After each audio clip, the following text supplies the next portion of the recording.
मैंने देखा कि राजस्थान में भी, मैं अगर बात करूं कि अलवर में हरीश जाटव, योगेश जाटव,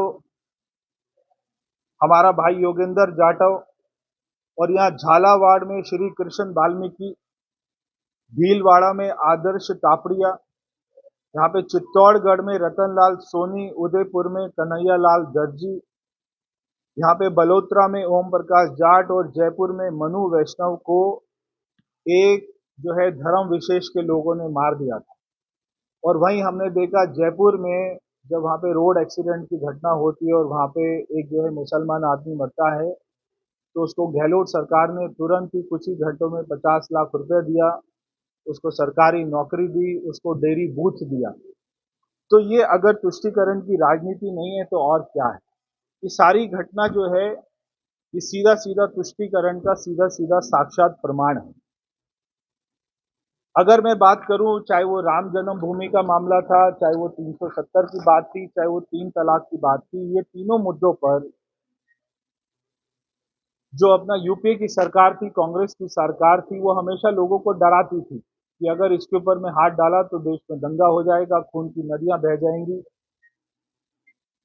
हमारी सरकार ऐसी थी जो बिल्कुल किसी बात से ना डरती थी, और हमने 370 की धारा भी हटाई, हमने राम मंदिर भी बनाया, और हमने मुसलमान बहनों को 3 तलाक भी दिया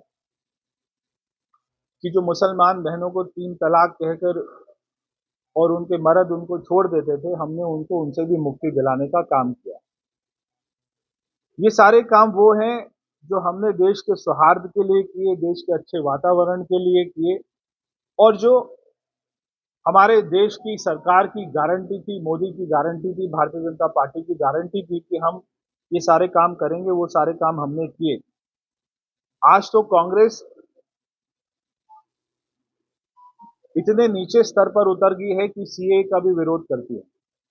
सीए कानून केवल ये कानून है कि जो हमारे आस पड़ोस के देश हैं, चाहे चाहे वो पाकिस्तान है, चाहे वो श्रीलंका है, अगर वहाँ पे हमारे हिंदू भाइयों के साथ में कोई भी जाति होती है, उनको मारा पीटा जाता है, और हम जो देखते हैं कि पाकिस्तान में हिंदुओं की संख्या पहले क्या थी और आज क्या रह गई है, अगर वो हमारे देश में आना चाहते हैं, तो आज अगर हम उनको अपने देश में लेके आ रहे हैं और ये कांग्रेस की सरकार उसका भी विरोध करती है, तो क्या ये तुष्टीकरण की राजनीति नहीं है तो और क्या है?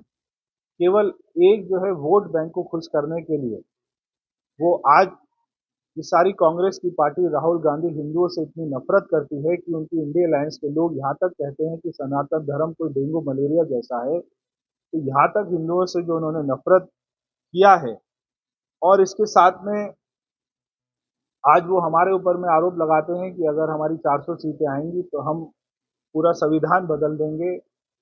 ये वही लोग हैं, कहते हैं जो, ये लोगों ने 2 बार अंबेडकर जी को चुनाव में हराने का काम किया। ये लोगों ने आज तक अंबेडकर जी की फोटो को संसद भवन में नहीं लगने दिया था।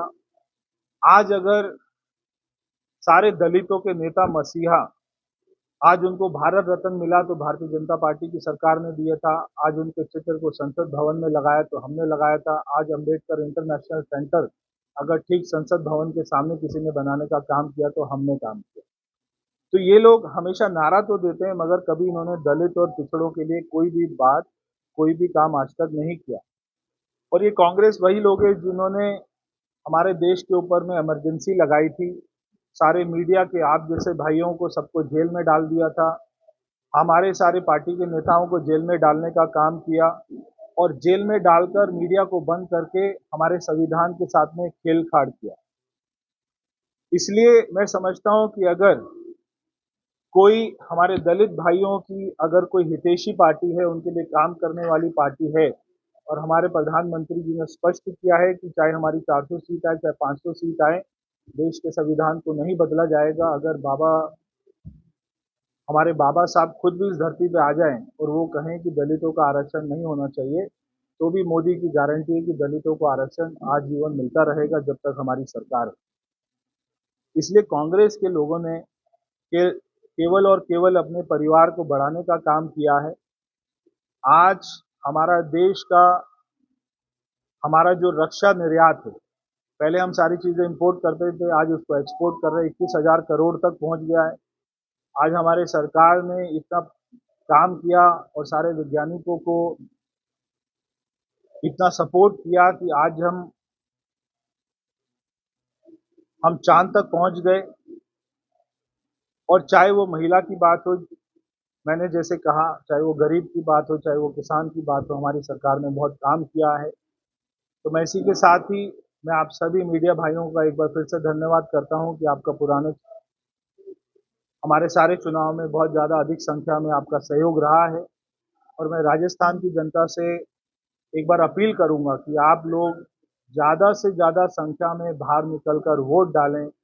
आपकी आवाज़ ही, क्योंकि आपने 2014-2019 में आपने कमल का बटन दबाया था, इसलिए राम मंदिर बना। क्योंकि आपने मोदी को बनाया था, इसलिए 370 की धारा हटी। ये सारे काम केवल हमारी सरकार ने अकेले नहीं किए, ये सारे काम हमारी देश की जनता ने मिलकर किए हैं। क्योंकि आप लोग अगर अच्छी सरकार नहीं बनाएंगे तो हमारा देश जो है आर्थिक शक्ति 5वें नंबर पे है, उसको हमको तीसरे नंबर पर बनाना है। ये कैसे संभव होगा? हमको 2047 तक हमारे देश को विकसित भारत बनाना है, ये कैसे संभव होगा? इसलिए आज हमारा देश जो रफ्तार के साथ में विकास की ओर आगे बढ़ रहा है, पूरी दुनिया हमारी हमारी शक्ति को पहचान गई है। हमारे पासपोर्ट की कीमत बढ़ गई है। हमारे युवाओं को बाहर जाते हैं तो उनको अच्छा सम्मान मिलता है। ये सब जो काम हुआ है ये केवल अच्छी सरकार बनाने से हुआ है। इसलिए मैं सभी हमारे राजस्थान के सारे मतदाताओं से अपील करता हूं कि इस बार भी कमल का बटन दबाकर भारतीय जनता पार्टी के सारे प्रत्याशियों को ज़्यादा से ज़्यादा, अधिक से अधिक मतों से जिताएं। आप सभी मीडिया कर्मियों का आज की प्रेस वार्ता में आने के लिए बहुत बहुत धन्यवाद।